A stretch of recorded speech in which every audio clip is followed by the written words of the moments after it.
ఏది previous government 365 GO ఒకటి issue చేసి ఎక్కడికక్కడ ప్రాజెక్టులు నిలిపివేసింది. అన్ని ప్రాజెక్టులు చేస్తున్నా, ఇప్పుడు అన్ని కూడా చెప్తున్నా మీకు. ప్రాధాన్యత అన్ని కూడా రివైజ్ చేస్తాం. అవే కాదు, ఇంకా కొత్త ప్రాజెక్టులు కూడా తీసుకుంటాం. అదే సమయంలో గోదావరి పెన్నా నేను చెప్పింది మీకు, నాగార్ సాగర్కు నీళ్లు తీసుకొచ్చి అక్కడి నుంచి బనకచెర్లకు తీసుకురావడానికి ఆలోచిస్తున్నా. అది ఎట్లా సాధ్యం అనుకున్నప్పుడు కొన్ని ఆలోచనలు వస్తున్నాయి. అది కానీ సఫలీకృతం అయితే ఇంకా నాకు ఆ తర్వాత నేను ఫోకస్ చేయాల్సింది జిల్లా, ఒక్క పార్లమెంట్, ఒక్క పార్లమెంట్ అన్న రెస్పాన్సిబిలిటీ. దానికి నీళ్లు తుంగభద్ర నుంచి వస్తాయా, కేసీ కెనాల్ వస్తాయా, లేకుంటే లిఫ్ట్లు పెట్టాలనా, ఎక్సర్సైజ్. నేను ఒకసారి డెసిషన్ తీసుకున్నాక ఎంత ఫర్మ్గా ఉంటానో మీరు చూశారు. అందుకే చెప్పా, పదే చెప్తున్నా, 95 CM అంటే ఏంటో ఇంకా కొంతమందికి అర్థం కాల. అప్పుడు వీళ్ళు గోళీలు ఆడుకుంటా ఉంటారు. అప్పుడు పుట్టి అప్పుడు తెలియదు వీళ్ళ కాక. అది గుర్తుపెట్టుకోమండి. 95 CM.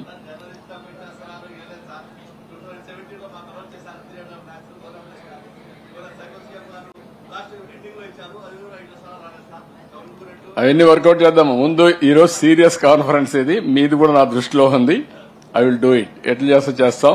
ఇది సీరియస్ కాన్ఫరెన్స్. మీరు గుర్తుపెట్టుకోవాల్సింది, టూరిజానికి కావాల్సింది లా అండ్ ఆర్డర్, ప్రశాంతత ఉంటే దానికి ఏమేం కావాలని అవన్నీ వర్కౌట్ చేస్తున్నాం. దీనికి ఇండస్ట్రియల్ స్టేటస్ ఇచ్చాం. టూరిజానికి నెంబర్ ఆఫ్ హోటల్స్ ని ప్రమోట్ చేస్తాం. 5 star hotels, 7 star hotels, 3 star hotels, economic hotels. అందరికి ఏ క్లయింట్ వస్తే ఆ క్లయింట్కి వచ్చేట్టుగా హాస్పిటాలిటీకి ఎక్కువ ప్రాధాన్యత ఇస్తాం. ఇంకొక పక్క ట్రాన్స్పోర్ట్ ఎక్కడికక్కడ. ఇంకొక పక్కన మీరు చూస్తే అన్ని సెక్టర్ల కంటే ఎక్కువ employment generation tourism. There is a multiplier effect. మీరు చూసినప్పుడు ఇన్ఫ్రాస్ట్రక్చర్, రోడ్లు.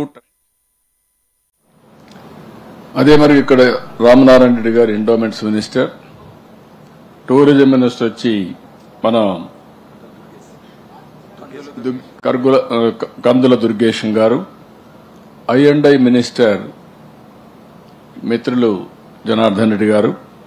ఈ ముగ్గురితో కమిటీ వేసి ఎంపీ, ఎమ్మెల్యే సలహాలు తీసుకుని forest department, endowments department, collector వీళ్ళందరూ కూర్చొని దీనికి ఒక మాస్టర్ ప్లాన్ తయారు చేస్తారు.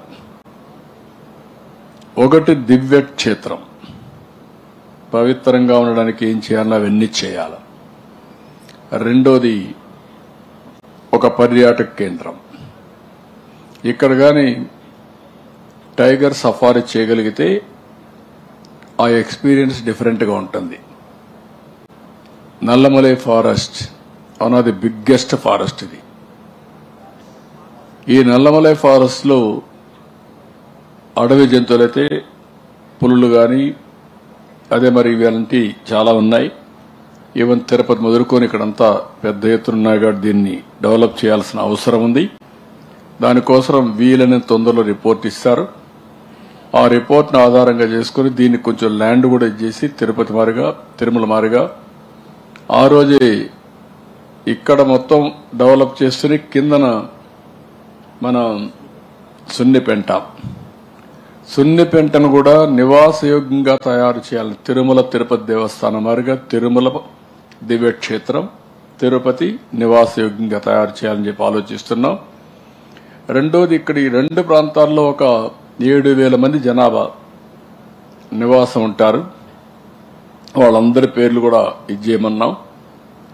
ఇక్కడ ఏ అవకాశాలు వచ్చినా ఫస్ట్ ఇక్కడ ఉండే వాళ్లకు అవకాశాలు కల్పించాల్సిన అవసరం ఉంది. ఉపాధి గాని, ఉద్యోగాలు గాని, హౌసింగ్ గాని ఇవన్నీ కల్పించాల్సిన అవసరం ఉంది. దానికి కూడా నేను చాలా స్పష్టమైన ఆదేశాలు ఇచ్చి అవి కూడా వర్కౌట్ చేస్తాం. ఇప్పుడే నేను గండికోట మీరు చూస్తే గ్రాండ్ క్యాన్యన్ ఆఫ్ ఇండియా, ప్రపంచంలో టాప్ 10 ప్లేసెస్ లో ఇది ఒక ప్లేస్. ఇది ఎవరు ఎన్నిసార్లు నేను ప్రమోట్ చేసినా తర్వాత వచ్చేవాళ్ళు పట్టించుకోలేదు కాబట్టి అది అక్కడే